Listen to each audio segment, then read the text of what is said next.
This is the instructional video for a coil built pitcher. We'll start with a slab, which we always go over with a rib to firm up, and we'll cut out the base with round cookie cutter to make life easy. Gently take the base out, and then since this is the bottom, I'll add my maker's mark to the bottom of the pitcher.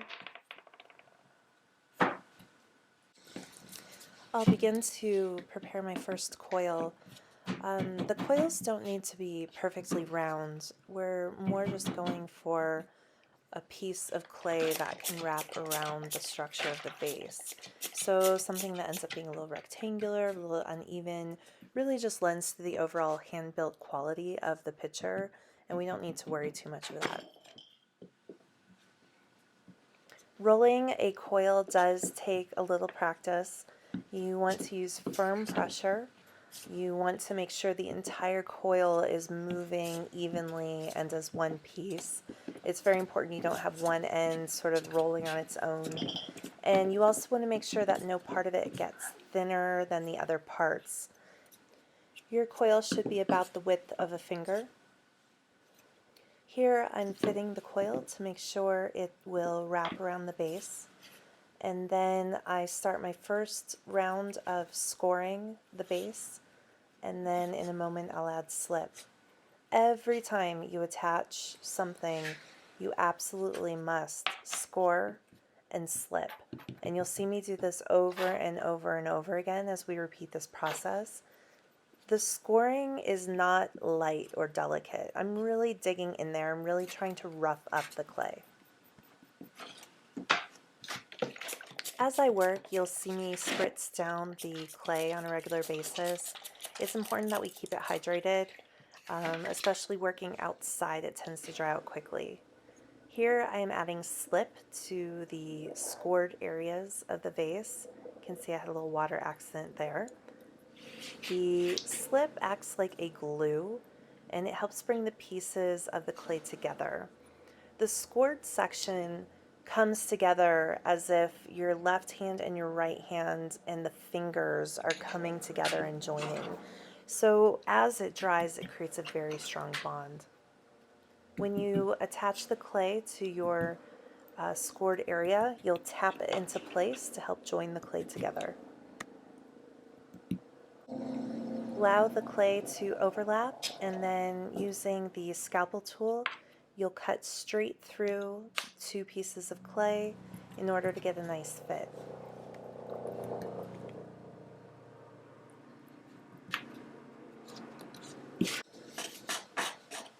This will be the only time you'll see me smoothing the exterior of the vase.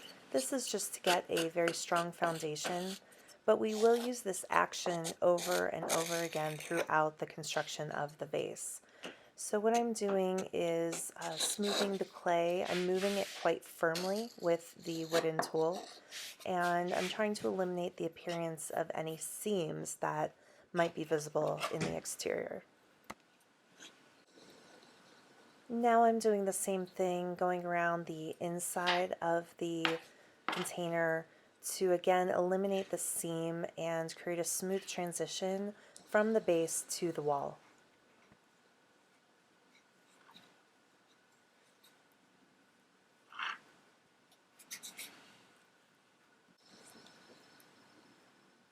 And smoothing one more time with my fingers. Now I'll begin to build up the coils of the vase. So once again, I roll the clay out evenly with firm pressure, being careful to avoid any narrow areas in the clay. To attach the coil, I score the foundation, and then I will score the coil.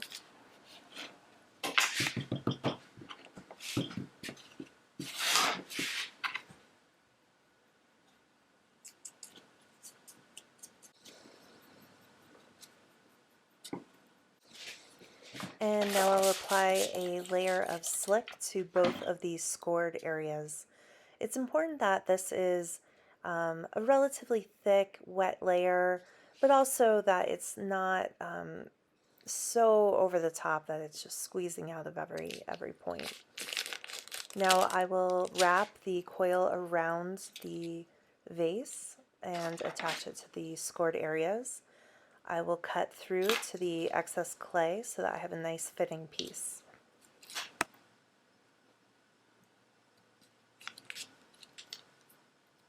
As I work, I continue to reshape and adjust the coils so that they look more how I want them to look. Now, in this instance, I will be showing you how to add some decorative elements into the vase. So I begin the same way with a coil, I score, and then I will use slip. But you'll notice that I will intentionally leave a gap in which I will add a rolled up piece of clay that you'll see in a moment.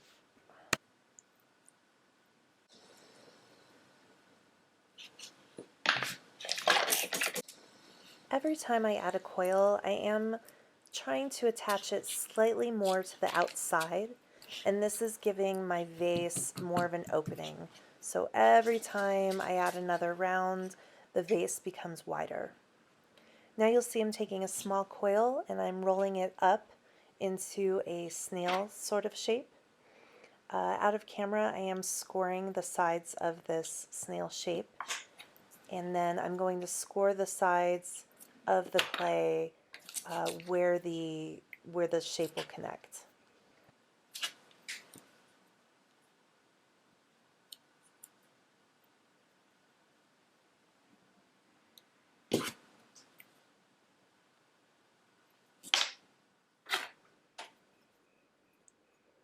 As before, I always add slip to anything that's going to connect, and then I can just slide this spiral shape right into the gap in between the ends of the coil, and it should connect quite snugly.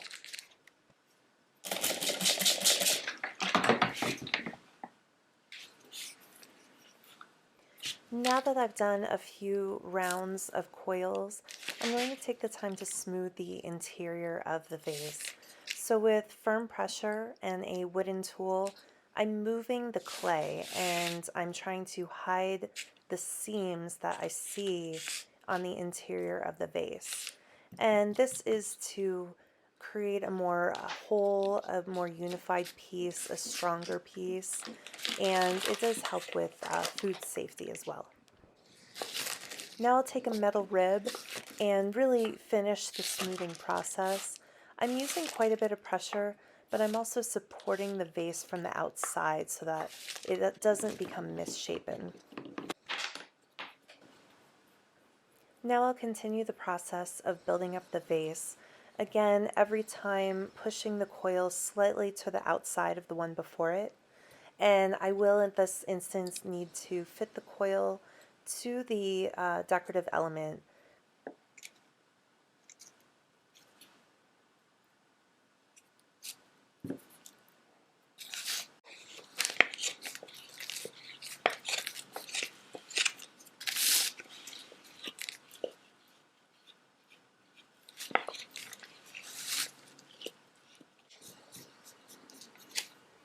And to add the next layer, I will score and then add slip and continue with the same process.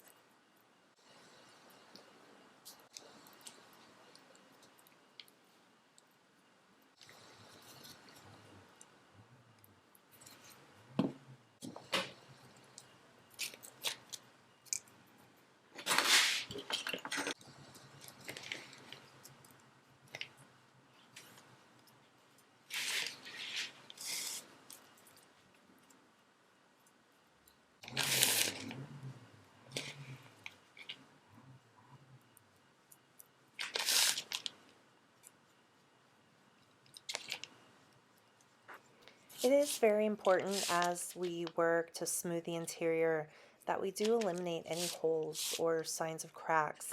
This is going to make our pitcher watertight and prevent any bacteria from digging into any little holes that might be in there.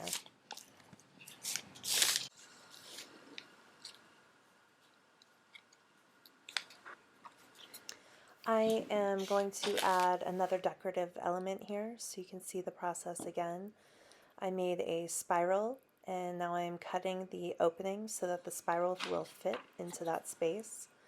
And then I will score and slip and fit the pieces together.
At this point, I think my vase has achieved the maximum width, and I do feel it's about halfway through its height. So you'll notice any future coils are going to start moving now towards the inside of the previous coil.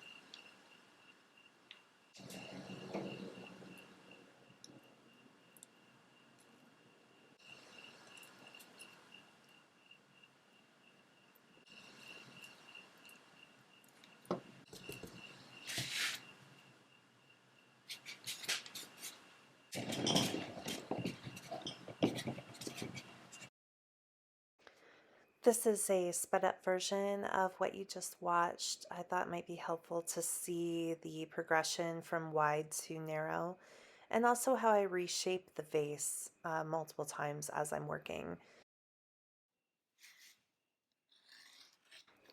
Now I will cut the piece that will become the spout for the pitcher.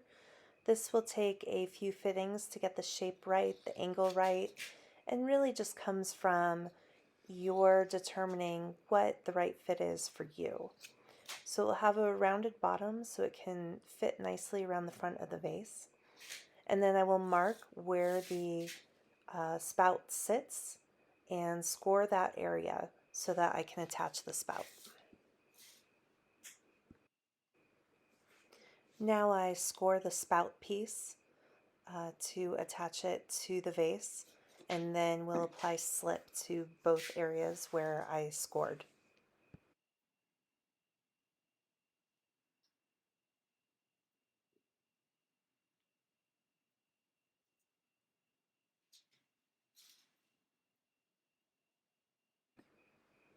I firmly press the spout into the scored area to form an attachment.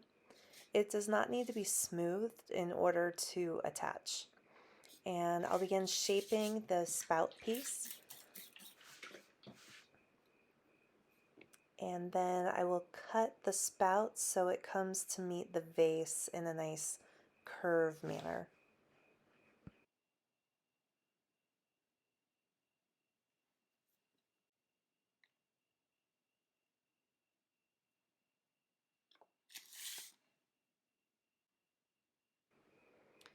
Now I will cut the space out from the spout area so that liquid can flow through that space.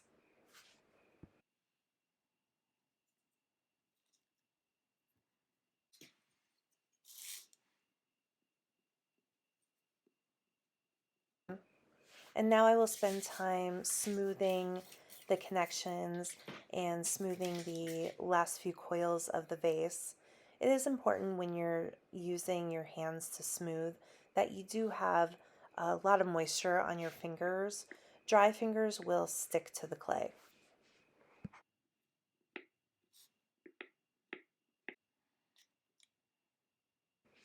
One last reshaping of the vase, and I'm now preparing to attach a handle. To make a handle, I'm making a larger coil, and I'm also throwing it down in order to make a flat side. Here I'm just visualizing how the handle will look before I begin attaching. And again, I score the point where the handle will attach on the top, and then I will add slip to both areas. To attach the handle, I'm firmly pressing the top into the vase, and the other part of my hand on the inside is really supporting the clay so it doesn't become distorted. Here I'm determining where the bottom of the handle will go, and then I will score and slip both points.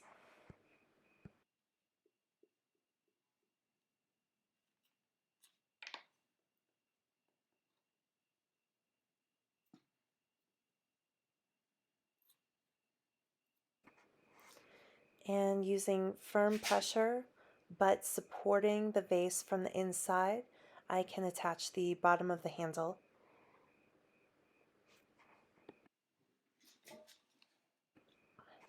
Now I'm rolling up the excess clay on the bottom to make a little spiral shape, which will reflect the shapes that are inside of the vase.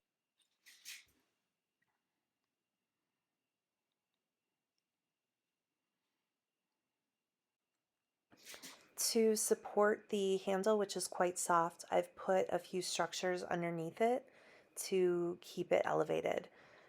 And I will allow it to dry in this position for a period of time.